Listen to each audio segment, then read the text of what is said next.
নমস্কার দর্শক বন্ধু, আমি Manjula Chatterjee. Facebook page, YouTube channel short video search করলেই পেয়ে যাবেন। আজকে আমি বাড়িতে স্যুপ বানানো দেখাবো। তো আমি এখানে নিয়ে নিয়েছি গাজরটা আরও সরু করে কাটতে হবে।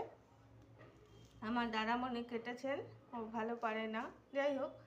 গাজর নিয়েছি, টমেটো একটু বেশি লাগবে, রসুন, গোটা রসুন, ক্যাপসিকাম, সবজি যদি আরও অ্যাড করতে চান করতে পারেন।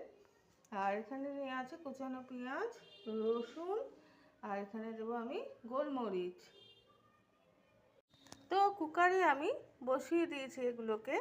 আমি 2-3টে সিটি মেরে নিয়েছি, নিয়ে এখন এটাকে আমি ফোটাচ্ছি।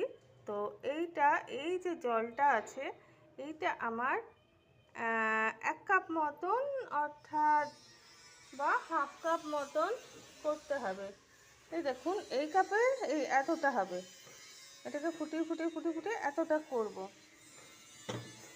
অনেক জায়গায় দেখেছি এখানে তেল দেয়, তো তেল না দিয়ে বাটার দেবেন। বাটার দিয়ে এটাকে ফ্রাই করবেন না, যখন হয়ে যাবে তখন একটু ঘি বা বাটার দিয়ে দেবেন। কারণ তেল, এটা অ্যাকচুয়াল স্যুপটা তো আমাদের শরীরের ইমিউনিটি পাওয়ার বা কোনো পেশেন্টকে আমরা খাওয়াই।